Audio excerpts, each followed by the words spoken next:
Technology. Gotta love it. How's that? Is that better? Yeah, go gadget screen. Yeah. Screen down. Projector on. Wouldn't that be great? That would be so awesome.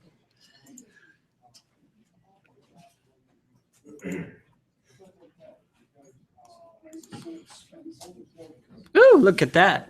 Anybody know why it's doing that? Because I'm sharing the screen, which is sharing the screen, which is sharing the screen. Let's get to something a little bit more shareable. There we go.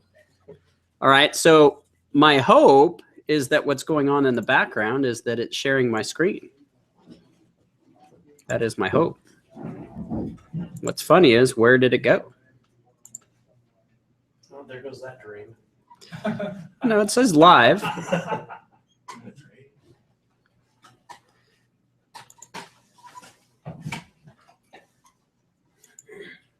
So I assume I'm still on. You are sharing screen. That seems to be the case. So hopefully that's what I'm doing. We'll find out. Because, so what I've done is I'm trying to use a product called Google Air. So free product. The cool thing about it is it's not just Blackboard. The recording is supposed to be live on YouTube, so you can watch it on YouTube live. Okay. And you can also, it's also will record, so it goes out there to record as well. So we'll see how well this works. There's also the fact that as soon as we know it works, and wow, construction. Yeah, they're building our new lab, so this ought to be interesting and thoroughly annoying. So if I just suddenly stop teaching and go into God, grant me the serenity to accept the things I cannot change, construction, the courage to change the things I can. I don't think there's much I can change. And then the wisdom to know the difference. You'll know why. So anyway, I'm hoping this works. It's supposed to work like Google Hangout. The only difference with the Google Hangout is people can't, it doesn't record. So supposedly when you get in, you're going to be able to interact and ask questions. We'll see how it works. If it doesn't, we'll go to Blackboard, collaborate, and I will deal with all the same technical issues that other instructors tend to deal with that. So, but it's not good for you. Never been good to you. So no, it hasn't. So even at the beginning of this term, they did an update to Blackboard and it broke Collaborate and it took hours to fix it and blah, blah, blah. But it is what it is. All right. So weekly schedule. We are looking at analyzing the business case this week. You have homework due this evening, right? Or I guess, did I give you extra time? I guess I did. I gave you till Wednesday for the first assignment, just for fun. But that doesn't mean procrastinate, because guess what? The next assignment's coming up. Yeah, that's it. Yeah. Wow. Refining it. Let me look that up. Oh, procrastination. Okay, got it. It sounds so much better, though. It does sound better. It does, and I'm all for it. So notice next Monday we don't have a class, okay? The lecture is small. I don't see a need to go and create a lecture for part of it. I think we can get through the whole lecture, but just realize that Wednesday of next week will be a very intensive look. So already I can tell one of the things that is going to just absolutely annoy me is the fact that I'm tethered with this microphone, and even if I pick it up, thank you very much, and move around, it's just not going to work for me. Thank you. Thank you. So consequently, I'm going to have to look into like one of those Bluetooth wireless things because I love to work around. I do have a class activity that we're going to do today, but what I'll do is I'll get through part of the lecture. I'll stop the video and we'll do the class activity. So God or higher power, grant me the serenity. Okay. So yeah, patience. I don't know what that is. So we'll get through the objectives and go right to the introduction. So folks, I had I had a student email me from another class, in regards to how best to retain this information. And I just have to share with you a study technique that I don't see people employ anymore, and I don't know why. Okay. And that is taking notes. Okay. The great intention of coming back and reviewing the presentation again, that's all great and good. But it is amazing what happens when someone's lecturing, you take notes, what things stick out for you. For me, I very seldom had to go back to my notes. Okay. So learning is just like communication. When we take out, our senses and other skills that we have, we don't retain as much. Okay. So the idea here is if you're just sitting here listening, you're going to get this much. If you're sitting here listening, you're taking notes, you're doing things, you'll get that much. Okay. So for me, like I said, if I took notes, very seldom did I have to go back and look at the notes. And when it came time to do the practice tests, it was amazing how much I could remember because I had written it down. All right. Choice is yours. This is college. You get to do what you want, and I'll just do my part for your learning. Okay. All right. Enough lecture. So here we go. So the term business case refers to the reasons or justification for a proposal. So again, we talked about the fact that everything comes down to the almighty dollar. And of course, when we have a business case, what we're talking about here is someone has come with us with a need or an idea. And I am going to have to see if there's another class available, if this is going to be what happens this term. That we need to, as the IT department, look at and say, okay, can we do something about this? Can we provide value? Okay. Now, remember, we want to receive as many proposals as we can, as many ideas as we can. Okay. So this next thing is absolutely wrong. So I would take a note on this, because here it says a strong business case suggests that the company should pursue the alternative. That is not the case. If we have a strong business case, something that provides a need, something that we can do, something that's within our budgetary restraints, if it's a strong business case, we should pursue it, okay? Not other options. Now, if it's a weak business case, we might look at meeting the need in an alternative manner. So what did we decide to do first? Well, whatever the strongest business case is, i.e., does it provide the most value? Can we do it in a budget? Is the return on investment, or if we're going to spend $1,000 and it suddenly saves the company $10,000, do we do that project first, or do we do the one that costs $5,000 and saves $10,000? Which one do we do first? Option one or option two? Option one, because essentially we've estimated that the return on investment, right, is $9,000. We're going to spend 1,000. We're going to make 10. 10 minus 1,000, 9,000, right? Produces the best business return. Now, there are times that we have to take on projects that may not make any money. Okay. And a lot of these are regulatory compliance projects. Okay. We are involved in HIPAA, for example. Okay. And HIPAA says we have to have this level of security within our network, within the next year. That's something we have to do. If we don't and we get audited, the potential fine could be hundreds of thousands of dollars. Question. Keep reading those words and they make sense by themselves individually, but then when I put them all together, they don't sound. When a strong business case suggests that a company should pursue the alternative above other options because it would be in the firm's best interest to do so. Right. An alternative being something else. If it's a strong business case, I know. I just said it was wrong. I said as I started this, it was wrong. Okay. So it's wrong.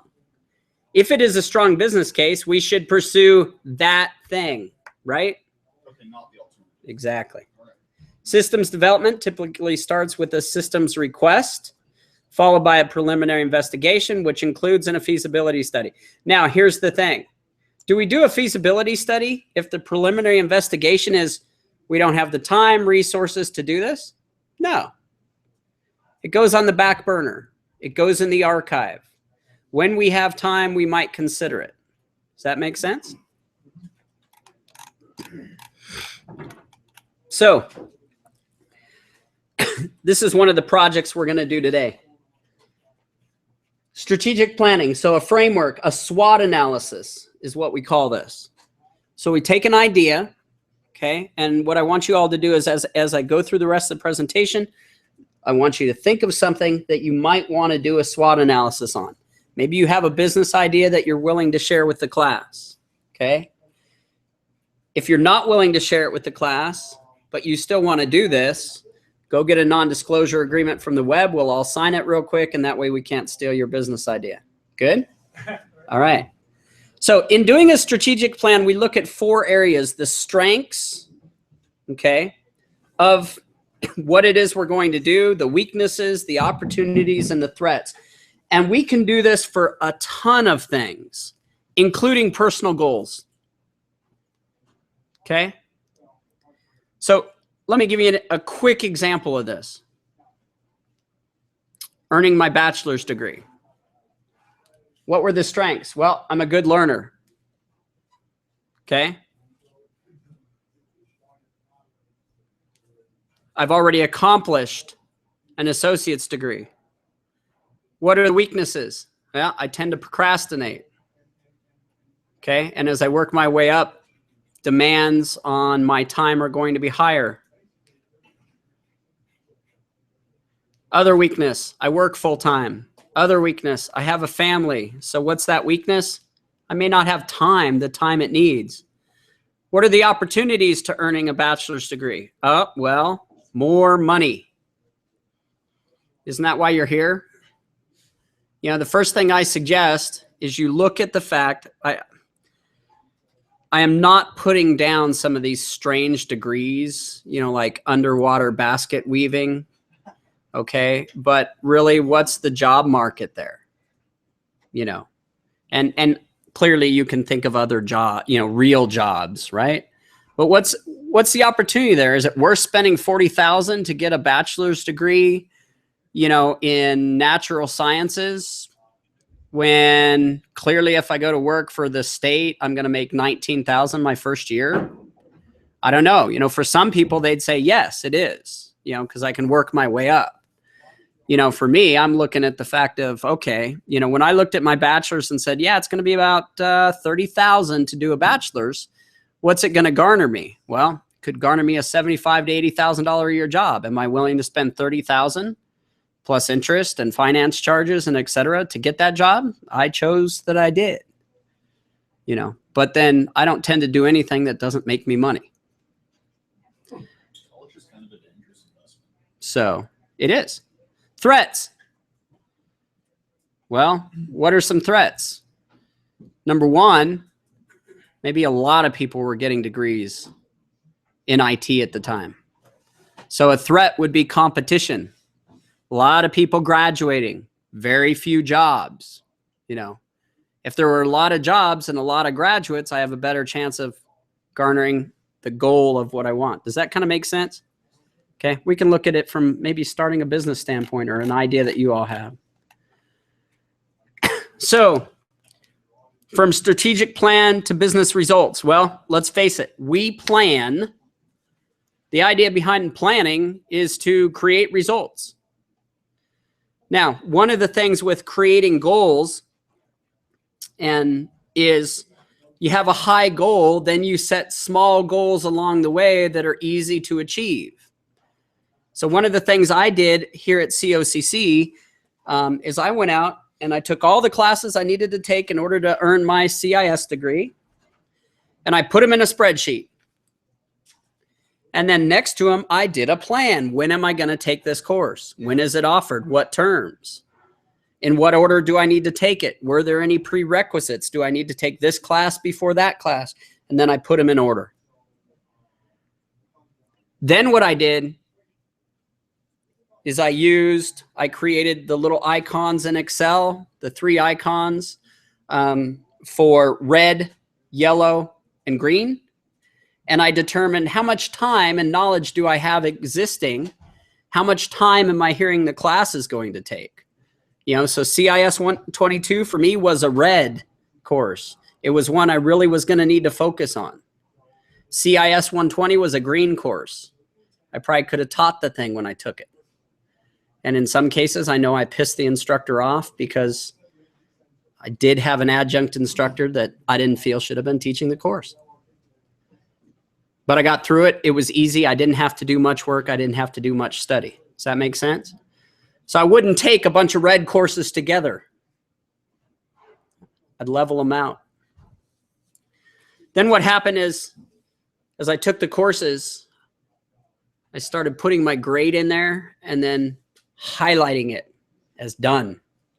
And how cool was it to watch that sheet, you know, go from not done, not done, not done to done, done, done, done, done, done, done. It gave me encouragement to continue on. You know, I remember the day that I hit where 50% of the classes I needed to take were done. I was like, woo, celebration time. In order to do this and share what we're doing with our customers, we create things called mission statements. We think about the stakeholders. Most of the time, our stakeholders are our investors. If you were to start a small business, what's the idea behind starting a small business? What do you expect to do? Make money, right? Or if you're a nonprofit, make money to help others. But still, in being a nonprofit, your expectation is to earn enough money to pay for your personal expenses, is it not? We set goals and we have objectives. So let's go look at a couple mission statements. So a mission statement is just a summary of a company or group of goals. Well, let's be clear. A mission statement does not necessarily, a vision statement, okay, may list goals, and vision statements change. Mission statements, a mission statement is really a marketing statement, telling the world what it is you're going to do, okay? So here's Google's. Google's mission is to organize the world's information and make it universally accessible and useful. What do you think? Are they achieving their mission?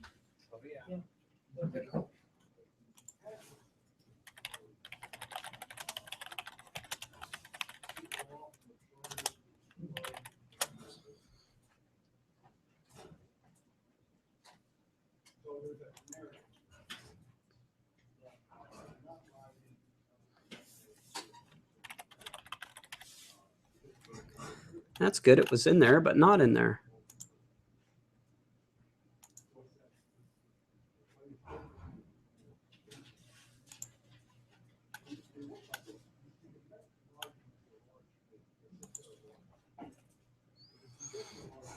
Shareholder letter. Really? Why can't I just find? That's pretty sad if I can't just find your mission.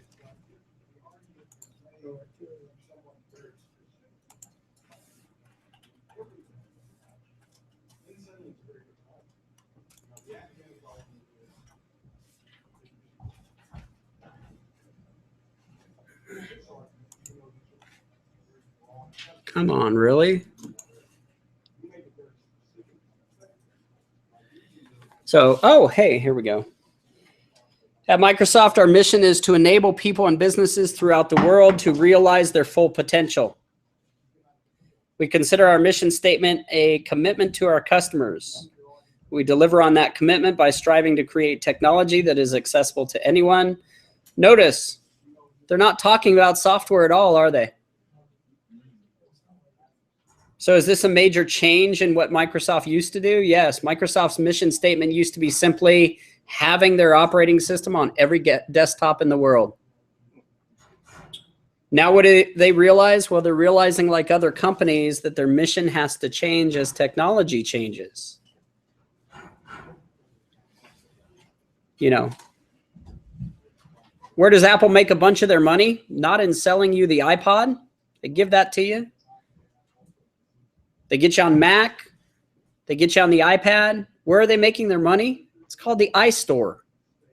It's the apps you buy. It's that you download books and videos from them. right? That's where the money is. That's where the reoccurring income is. Anybody have an idea of another company you'd like me to look at the mission statement for? Oracle.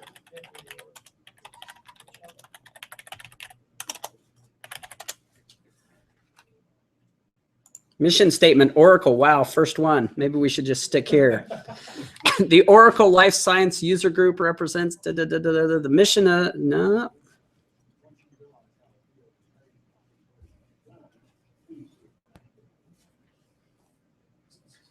Oracle Life Science Products. So they have.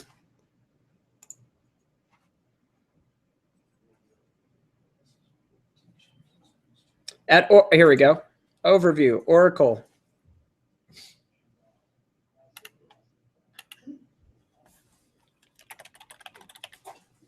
Really? It started right there. At Oracle, we foster an inclusion environment that leverages the diverse backgrounds and perspectives of our employees. Nope.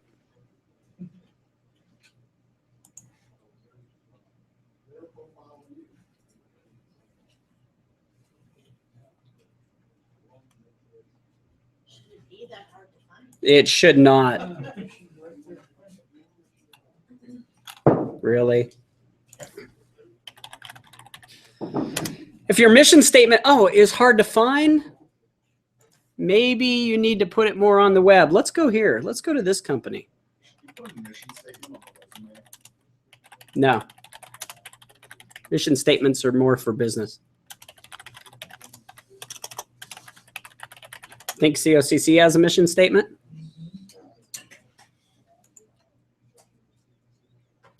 By the way, COCC's mission statement took 1.5 years to create.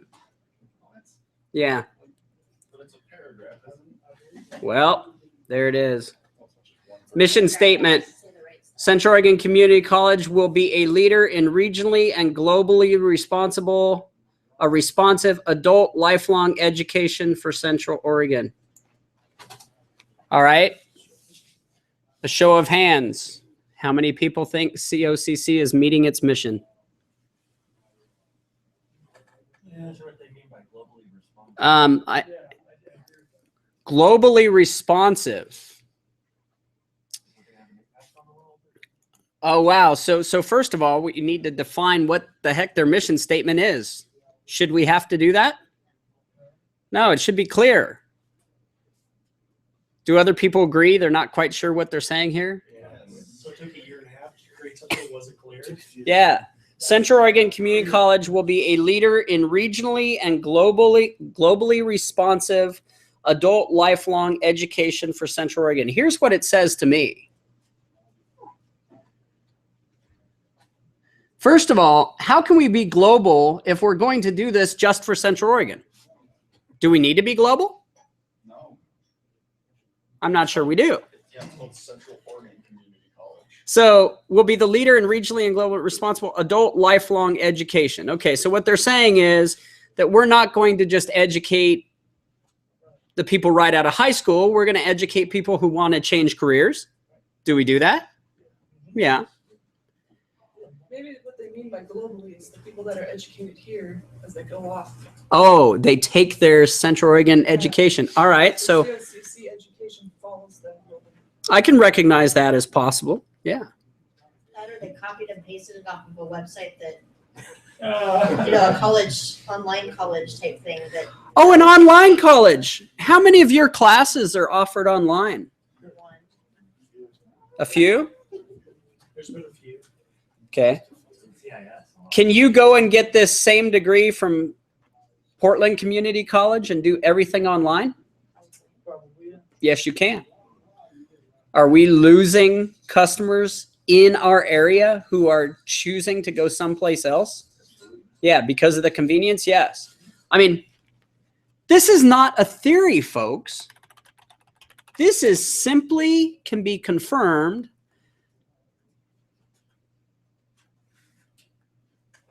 Are online courses popular? Why? Convenience. We work, we do things, right? Okay, I can't get to the COCC website right now. All right, well, that's not supporting their mission. Anyway, moving on. Here's the locally responsive, which means it doesn't need to be on the internet. I just need a PowerPoint. Anyway, yeah, I don't know why I can't get to cocc.edu, but if you notice, I can't.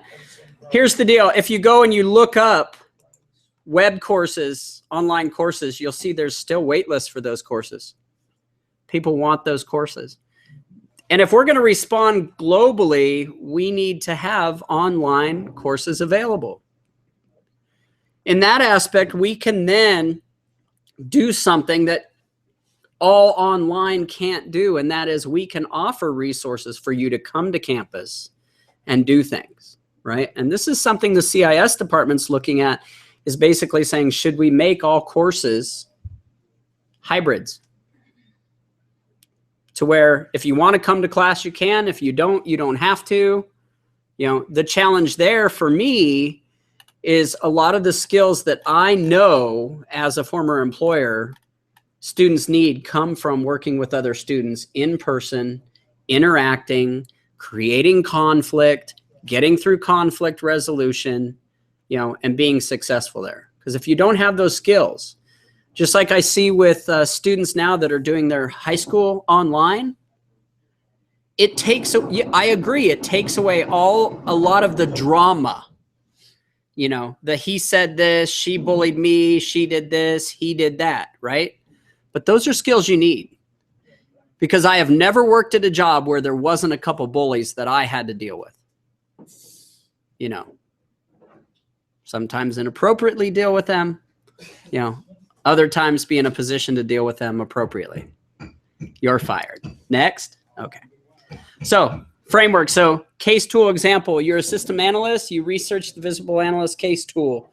Planning statements can include assumptions, goals, objectives, critical success factors, and many other types of statements. Okay, so let's talk about this. We're going to start a small business. Let's just be crazy and say we're going to start an IT consulting firm. We are going to be a full service IT, which means we're going to have folks that can manage your website, can manage your, when I started my IT consultancy, I didn't have to worry about social media. It didn't exist. But today, to be an IT department, I'm going to have to work with marketing on social media.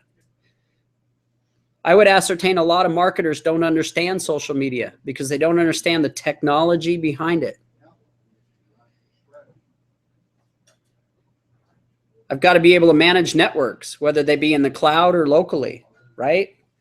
They're probably going to need some database, some programming, some things like that. If I want to be their complete IT department, I need to have those resources. Most IT companies just do fix-it stuff, maintain the server, do some backups, right? So we're talking about a different business. So planning statements can include, well, what are some assumptions I could make? What are some assumptions that I should make about my business?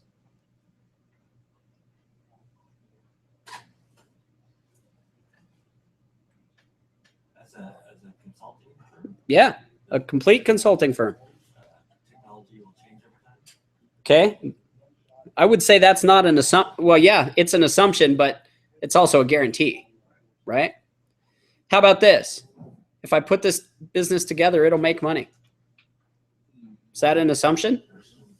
That's a hard assumption. Remember what we shared about how many businesses fail within the first 5 years? What are our goals? Well, to make money. Another goal may be to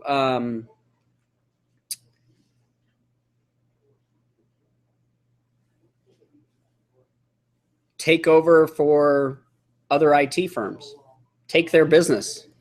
Is that a goal? I don't know the difference between assumption and goal. Okay, an assumption, a goal is something we want to do within the project, within the business. An assumption is something that we're assuming will be true. Think or predict. Yeah, think or predict. It's not a goal. Okay, so an assumption right now, until I do the manufacturing, until I do the research, and a great assumption would be there's enough clients for me to be profitable. So an assumption can be either positive or You bet. Oh, I can make negative assumptions too. So where do you draw, I mean, how do you stop? Because you can talk yourself out of doing a business if you have a lot of negative assumptions. It might be a good thing.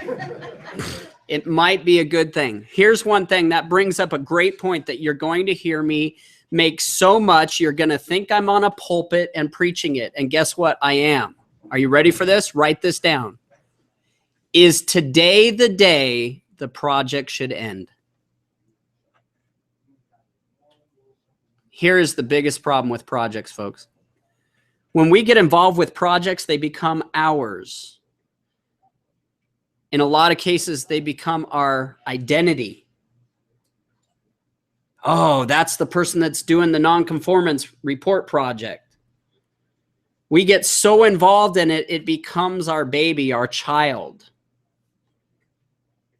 So much so that even though we can honestly say, and there's research that shows this, boy, I knew this project was going to fail, but I just kept going.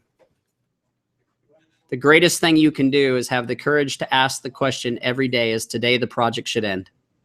Is this thing getting so out of whack, costing more money than we budgeted? We don't have the resources. We don't have the expertise. We don't have the experience. This sucker's going to fail. Would we rather it fail at $500,000 or 2.5 million before we decide this is not going to work? That's also a tough call, though. It is not a tough call. You know if it's going to fail. It's a tough call because maybe 40 hours a week, your whole job is this project. You don't want to lose your job. You go to a company and say, this is not going to work. Or do you continue on? You know, it can become a real ethical decision. So objectives, what is it we're expecting to create? Objectives, well, an objective for my company was, of course, to make money. Another objective was to make enough to pay a prevailing wage to my IT staff here in Central Oregon. How many people have heard this about Central Oregon? It's poverty with a view. Go look at salaries for Central Oregon compared to Portland. You want to make money, go to Portland. A lot of you may have to. I also wanted to be able to provide top-notch benefits for my employees, and those today are very costly. It's my understanding that the college pays $1,200 a month for myself and my 2 kids to have health insurance. $1,200 a month. That means you take that, you times that by 12, and that's included as a benefit of my salary. Critical success factors. What is going to make us successful? Well, in my case, what would make me successful in my business is to have the best people in their particular focused areas of IT. Right? Because if I have someone who says they're a network administrator but really doesn't understand Windows and is floundering and oops, takes down a customer's network, could I get fired? Yeah. So IT people getting sued all the time, trying to do all these big projects. Yeah, you know, it's something that I've thought about bringing someone in. I used to be in the insurance industry. There's a gentleman in town, Gary Givens, who is an expert in, he is the expert for our area in IT, errors and omissions, insurance for IT folks. Yes, it is happening. You know, IT folks are the ones that are, you know, basically getting the blunt. You know, when the company gets in trouble for pirating a bunch of software, well, we didn't know. Isn't that our IT person's job? And we already see that, you know, in a lot of these hacks, right, the person that goes is the person at the top. Was the person at the top really the person actually doing the work to secure the network? No. Just the fall guy. Just the fall guy. Didn't it just do Oracle as a state? Yeah, we did. Yep. Over our state healthcare. Yeah, we just sued Oracle. Let's be realistic. What were we trying to do? Make Oracle the fall guy, the scapegoat, this messed up. You know, the only difference between that and the national healthcare website was there was nobody to sue. Yeah. I mean, what do? Sue our own government? Our government sues our own government? You know, let's be real. There's great examples of projects that failed, right? Because somebody wasn't managing the project, or in a lot of cases, these were huge projects. This is not like putting up a small website. So the role of IT department in project evaluation, let's be very clear. We know what the technology is. We know what's available. If it's a technology project, we're most likely experts at it over the person sitting in manufacturing. Would you agree? Yeah, this is our job. The challenge today is our job has gotten so vast, and as we saw in that introductory video, we're training people in IT for jobs that just don't exist today. You know, 10 years ago, did social media director exist? No. And the question became, is that something in marketing or is that in IT? I would say it's someone who has to know marketing and understand information technology. There's a career that didn't exist, right? And there's just examples of those coming up. Mobility security expert. Mobility programmer, right? Mobility analyst. You know, it used to be everybody needed to have a website. If you owned a business, you had to have a website, right? You had to be on the web. Well, pretty soon there were so many websites that yours didn't create any value. Then people went, okay, now we need to generate things to get people back to our website. Now we understood. Isn't it the same as, it really comes down to, it's the same from a website or internet standpoint as it is putting the milk in the back of the store. If milk is something that everybody gets, why do I put it in the back of the store? So you have to walk through everything else. And I hope that your impulse to pick up some other things and your $5 milk purchase is now 35 bucks, right? Now every business is saying, oh, I got to have an app. Got to have an app. Great. How many people really order pizza via the app? Anybody order pizza via the app? Never. Last night, actually. But they market it. You did last night? All right, my nerd. Good deal. Tonight, maybe order pizza for me, have it delivered to my house. We'll be in good shape. So management, leadership, information technology are linked closely. Do we agree? Yeah, and getting closer. Why closer? Because management now wants this information on their phone. They want to be able to be out on the manufacturing floor and see what's going on in real time. What parts do we need? What parts are being made? What parts are being delivered? Do I want to have to run back to my office to look at a computer? No. And if I'm a progressive company, I want to share that information with people down below. That way I don't have to manage it. You need a part? Guess what? It just arrived on the loading dock. Go get it. You know, you shouldn't have to come to a supervisor who needs to go figure out if it's here yet, right? And remarkably, changes have occurred in both areas. Yeah, today's systems development is much more team-oriented. Yeah, because we figured out when programmers and just programmers design software, it sucks. You've seen it, where you go, whoa, this was definitely designed by somebody who had no clue on how to use it. It became so complex. Microsoft. That it became cumbersome to use. Although team-oriented development is the norm, some companies see the role of the IT department as the gatekeeper. We are the gatekeeper because guess what? A lot of this technology is going on our server. Here's my greatest example of being the gatekeeper. At Lumberman's Insurance, we took out the phone system. The phone system used to be in this closet. If we needed extensions moved, and things done. We called in the phone person and they came in and they moved wires and reconnected things and put phones and extensions on desks. And we paid them for that. Then when we yanked all that stuff out of the closet, a magic black box showed up in my server room with some switches that connected to phones and some telephone lines that went into the back. And that became our phone system. And if I needed a new extension, I put it on a desk. I got its IP address. I went over, I configured it. This is in marketing. This goes in this, the person, I typed in the person's name. That way, if you were calling in, you could search by last name, search by first name, search by department, right? So it went from me not being responsible for the phone system to me being completely responsible for the phone system. Why? Oh, it was on a server. You must know how to do that.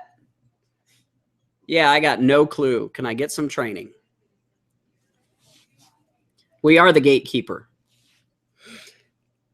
Management, leadership, and information technology. Oh, sorry. That's what we just read. There we go. So the future. If you could look into the future, here's what you might see. New industries. The future's today, right? Do we have new industries that didn't exist? Yeah. Products, services, emerging from amazing advances in information technology, customers who expect worldwide services. Purchase a pizza via my smartphone. No calling in, no etc. What's the latest one I saw was that I can now go out and get a Taco Bell app and place my order, go through the drive-thru, and my order will be ready. What? Wow, is that going to be a time saver? Safeway does that too. Safeway, yeah. Customers who expect world-class IT support. Yes, we do. However, what we get is subpar support. A surge in internet-based commerce. This is kind of dated. But are we still finding new ways to make money on the web? Yeah. And a global business environment that is dynamic and incredibly changing. Is technology changing? Yes. So a business case should be comprehensive yet easy to understand. A business case should not be written from a technology standpoint.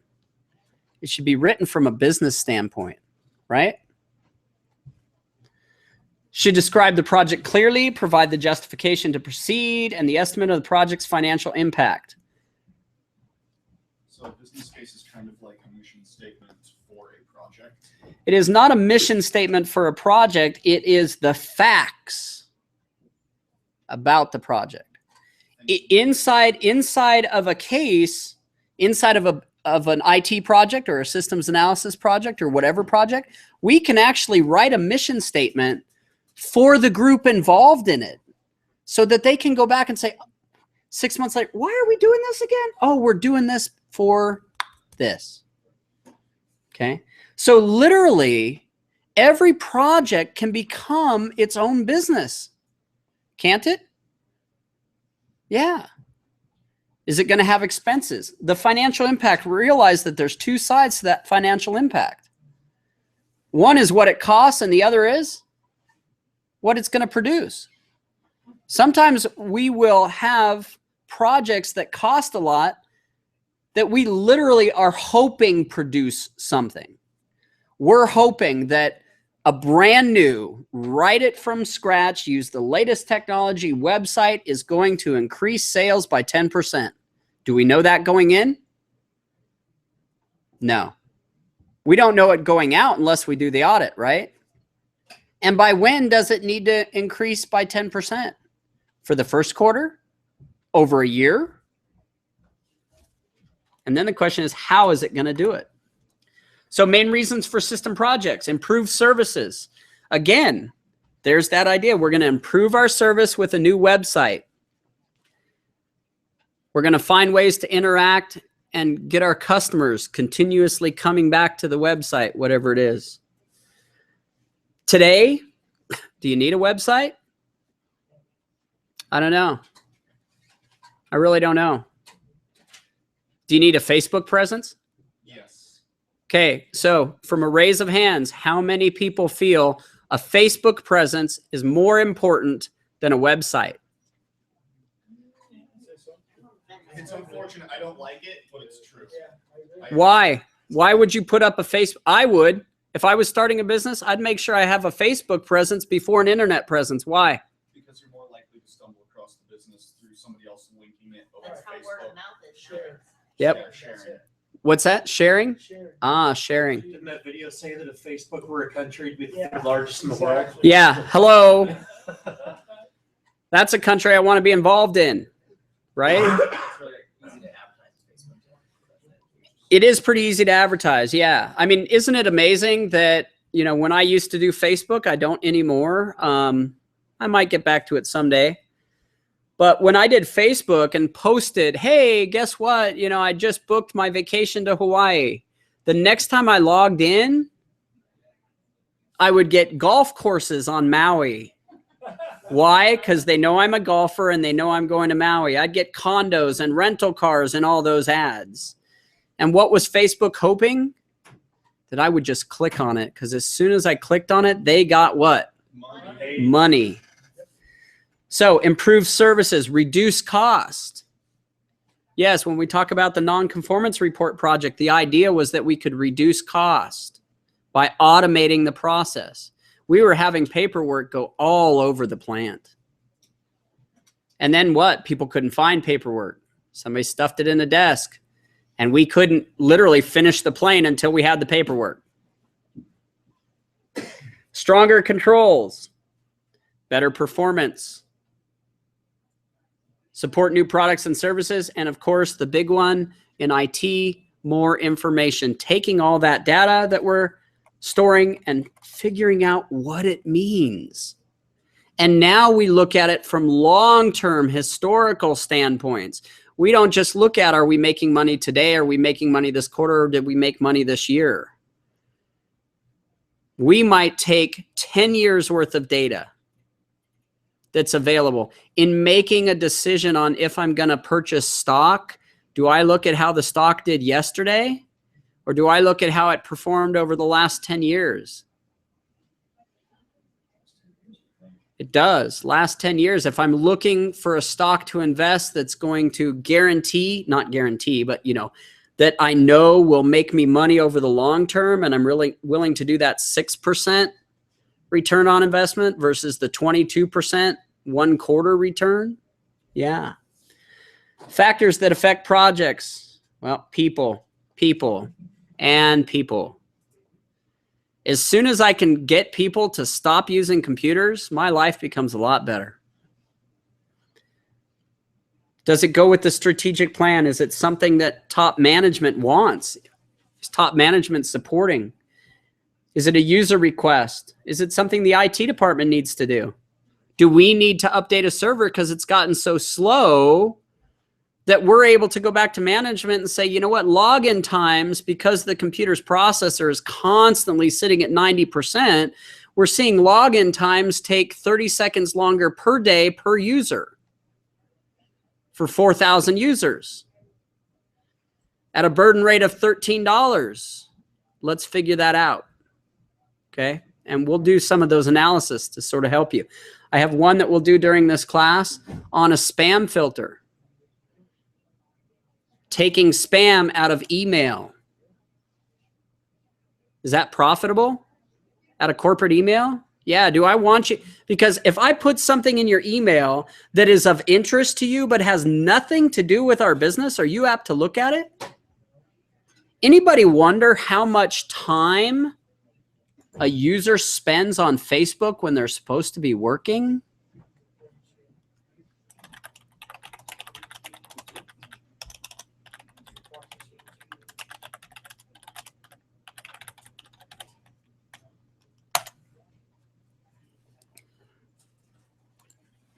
Can we look at Forbes and say it's probably a reliable site?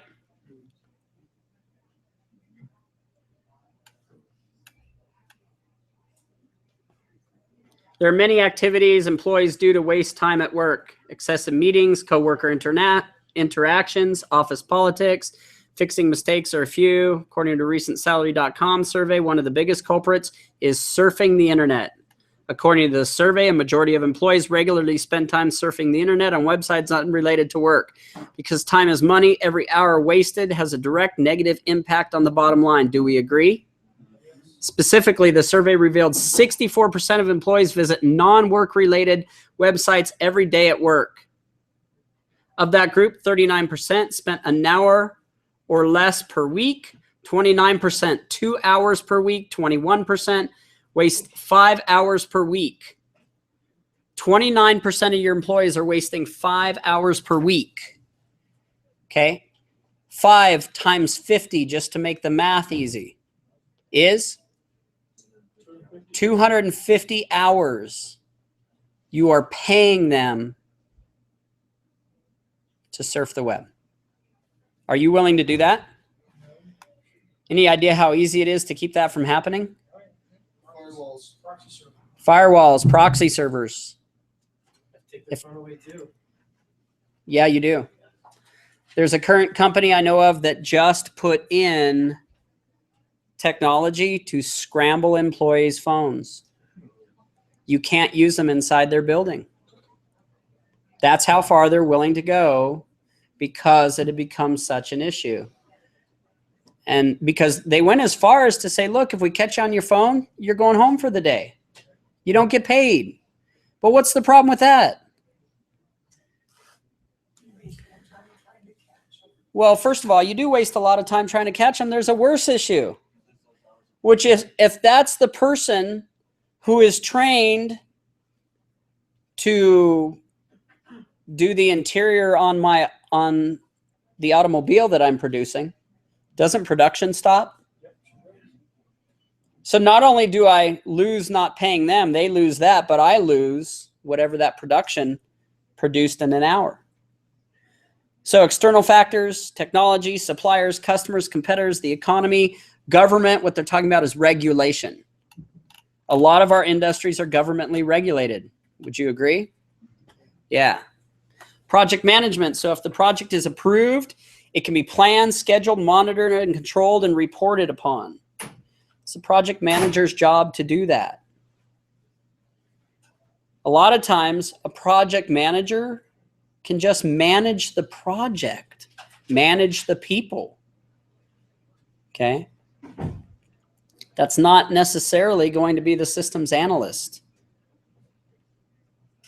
Individual analysts or IT staff members often handle small projects, but companies usually designate a project manager to coordinate the overall effort for complex projects. So if you're the project manager and you're like, wow, this thing is going in the toilet fast, and this is your job, are you willing to go to management and say, management, I just want to share with you, this is not going well. This is looking like a loser.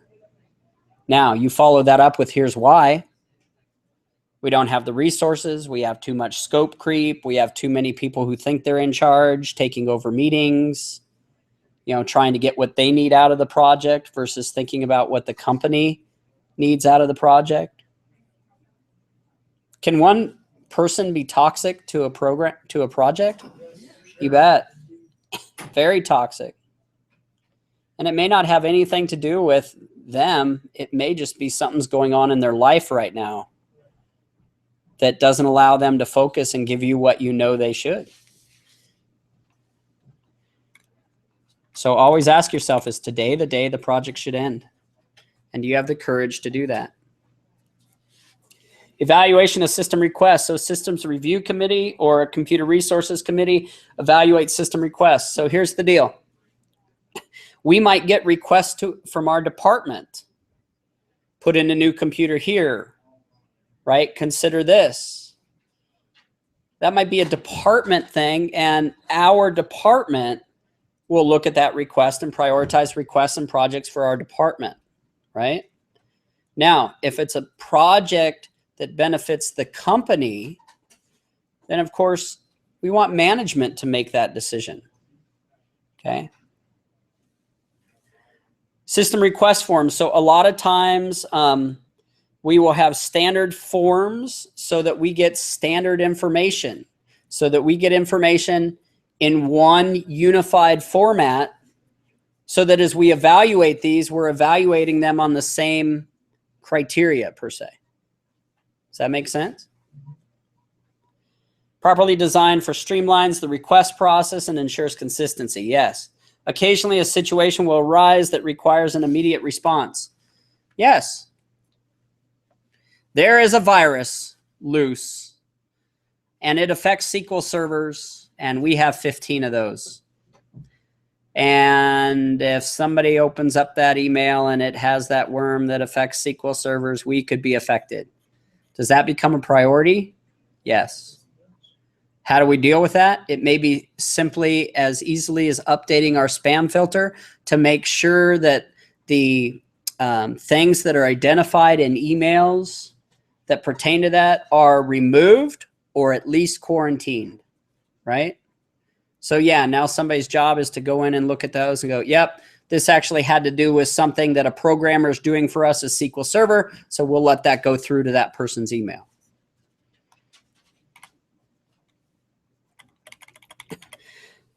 Or an immediate response. Oops, we just figured out that the license on our online hospitality management software is going to expire in 30 days.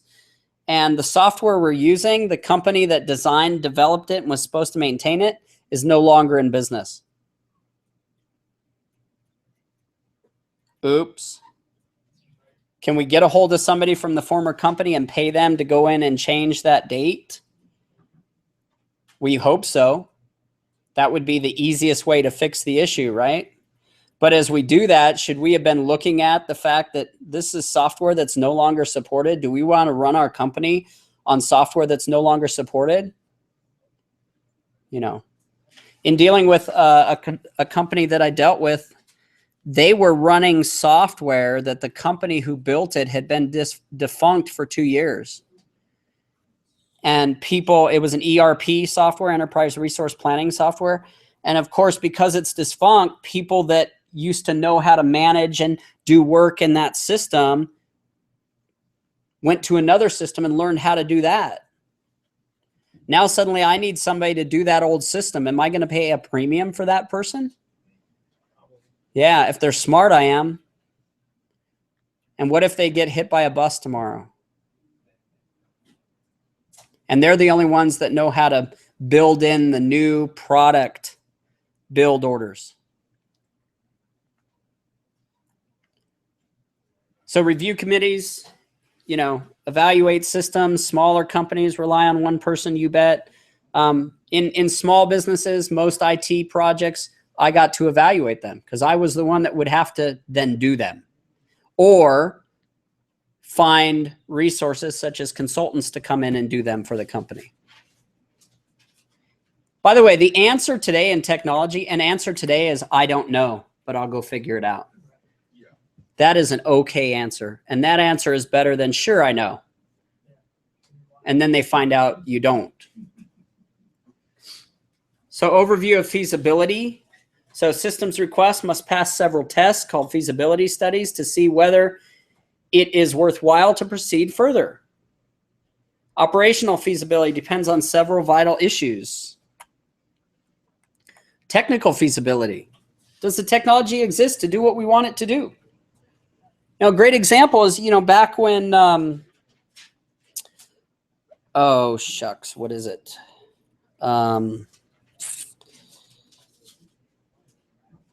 Like radio technology. What am I thinking of? Help me out here. Start throwing terms at me. No. Not infrared. Basically, like we have, like we take and we RFID. Thank you. Radio frequency identification. Everybody wanted to use that. What we found out was the cost of producing the transmitters was cost prohibitive. Right? Now today, do we have RFID on shipments? Yes. because it's worthwhile given the cost of the shipment to have RFID. But am I going to put that on a bunch of, you know, cheesy toys coming from China? No, it may not be profitable, right? So let me give you an example of this grandiose idea that a company had out of Redmond. Some of you might remember that at one point, a group of investors were put together to look at building an indoor water park in Redmond. Anybody remember that? So they were going to put it out by the Deschutes County Fairgrounds. You know, they were going to use geothermal to heat it, to heat both the building and the water to where it could be an all year round thing. What was the idea? To get what? Hello, to get people to come to Central Oregon. Hi. Tourism. Right? Tourism. Because guess what? Is that a big industry for us? Tourism? It's a huge industry for us. Okay. And the biggest thing is we need to create multiple things that tourists can do here for a week. Because some people don't want to ski for a whole week. Some people don't want to fish for a whole week, right? What else is there to do in Bend? Oh, drink beer. Some people actually do not want to drink beer for a whole week. Okay? So we have to create more things for them to do. Do we agree? So this company sat out to do this, build a big indoor water park, of course, have a motel there, you know, have stores there, have shopping there, all this big complex. And their idea was, of course, and it was a great idea, to use RFID to be able to track where people go. Does Disney do this? Yes. Let's be very clear that churro cart, where it's parked, has been scientifically determined that that's the best place to put it. And I wouldn't be surprised if they figure out it needs to be 10 foot in one direction and sales go up by 1.2%. Right? They maximize it. Do you think that the FastPass was designed to make your experience better? No, heck no. The FastPass was designed so I knew I could put you in an area of the park at a certain time. Yes, it did improve lines, which made your experience better. You didn't have to stand on all these lines. You didn't, you know, at one point, you know, you were lucky to ride 2 or 3 rides in a day at Disney. Now you can stand in those and ride your FastPass lines, right? Yeah. But at that time, the technology did not exist to use RFID in that manner. And did the park ever get built? No. Total cost of ownership, we'll talk about that. We'll look at total cost of ownership. Today, total cost of ownership has changed. It used to be just we'd put in a server, we'd buy the application, we'd have annual maintenance fees that we paid, you know, because we don't want to have something we don't have support for, right? We'd have the cost of updating and maintaining the server, the cost of backing up the data in case something failed. Maybe it was so mission critical, we said that server cannot go down for even an hour. So we had to buy 2 servers and cluster them so that we had redundancy. So that if one server went down, the other one took over, right? So tangible benefits, yeah, pretty easy when we're talking about money. Will it make money? Intangible benefits. Our hope is that by redesigning our website, that we increase traffic by 35%, and that results in 10% additional sales via our website. Do we know it's going to happen? Nope. Schedule feasibility. Remember, do we have enough time to even take on the project?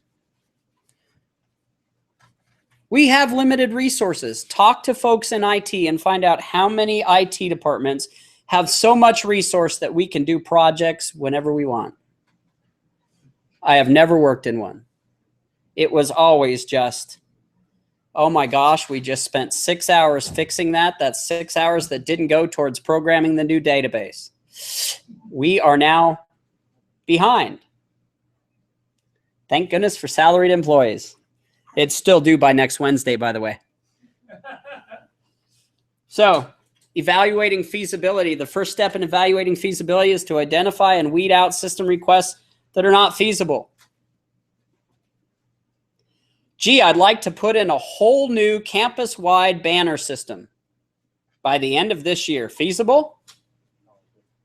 No, A banner system? Yeah, probably. absolutely not. No? No way. What is a banner system? Banner system is what runs this entire campus from the point of financial aid, scheduling classes, doing classes, you guys getting in there, looking at your financial aid, registering for classes, all that stuff. By the way, then Banner integrates with the website because that's the interface you guys use now to get into this old DOS-based system.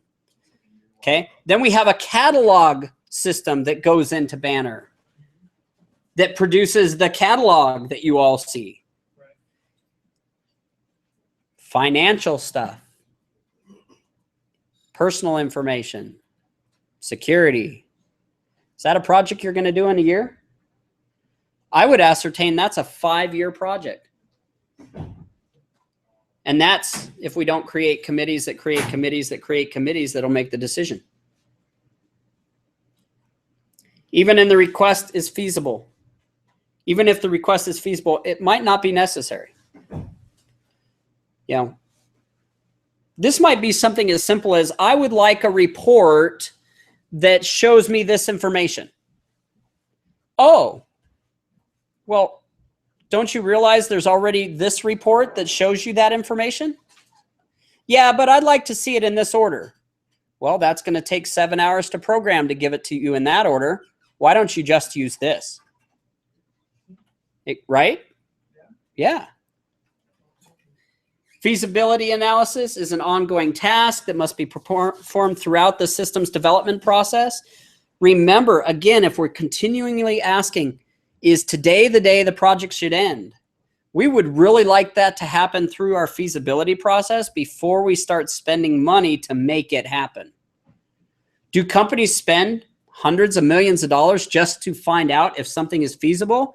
Yes, because the idea is I would rather spend $1 million to find out that a project is just not feasible than to spend $100 million to figure out, oops, guess what? This wasn't feasible. And here we are $100 million into it. Do we see that all the time? Yeah. What's a great example? The National Healthcare website. Now, granted, was it feasible? Yes. Was it feasible in the timeline? No. Because people didn't realize the impact. The other side of it with that was we were still passing regulation that was going to determine how that website needed to function and what services it needed to offer. Hello. I don't know why anybody didn't stop to think, shouldn't we get the regulation and figure out what the rules are supposed to be before we start to build something for the rules? How many of you are gamers? How many of you are going to play a game up to level 3 to find out level 4 isn't created yet and you just have to wait around for it? That's called DLC, and it's the biggest problem right now. Yeah.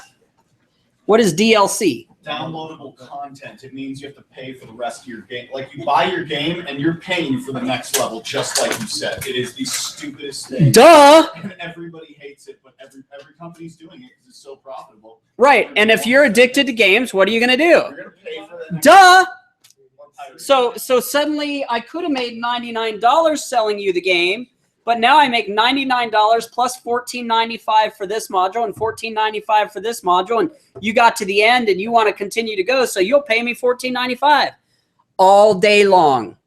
I never understood pre-ordering games that like just started development, or like sometimes you can really pre-order those things early. Okay, right. Why do they want you to do that? So they get their money now. So they get their money now? Nope. Nope. Nope. Not so they can afford to make it. Because let's be really clear. I've already done the project. It's already in play in most cases. Now, I'm not talking, I understand, I'm not a gamer, but I understand there are small independent companies that will take your game idea, you know, and get a bunch of people to finance it. And if it makes money, you know, give you back a return, which is kind of cool, you know.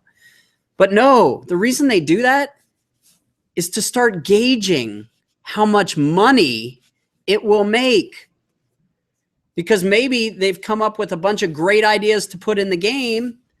They go out to a focus group. The focus group says, nah, but I've already got a bunch of people pre-ordering. And yes, it does help me, you know, recoup some of the costs of production.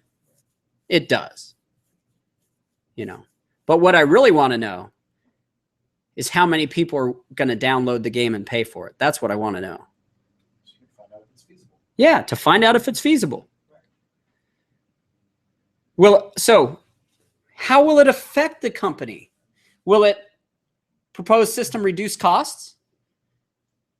Where, when, how much, why? Here's the thing. This is very difficult to figure out with a logical process such as systems analysis. Because we don't know. We don't know. Will the system increase revenue for the company? When, where, how much? So will it reduce cost? That's one way we can make money, right? Or will it directly impact the money we make?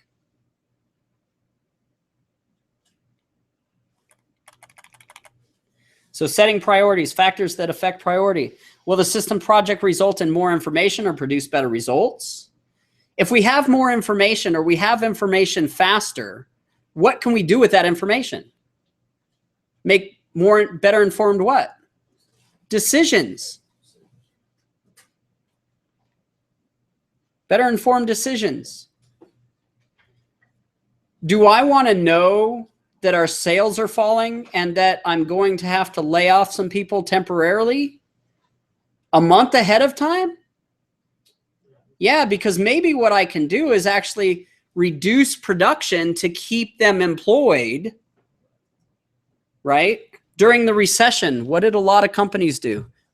Anybody know what the hospital did initially to manage that? What they did is said, everyone across the board is going to take a 5% cut in pay. Now, are you willing to take a 5% cut in pay in a recession or lose your job? I will take the cut in pay. And I will continue to do my job. And then they did other cuts. And then finally, because there weren't enough people paying, whatever the case, we do layoffs. Right? This is just the reality of business.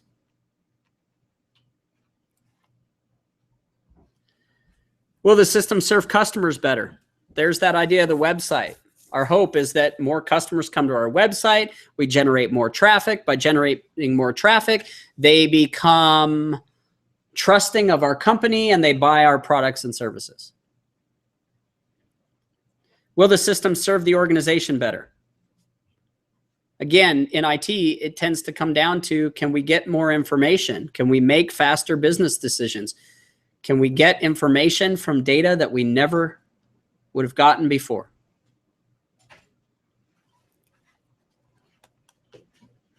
That's a good question.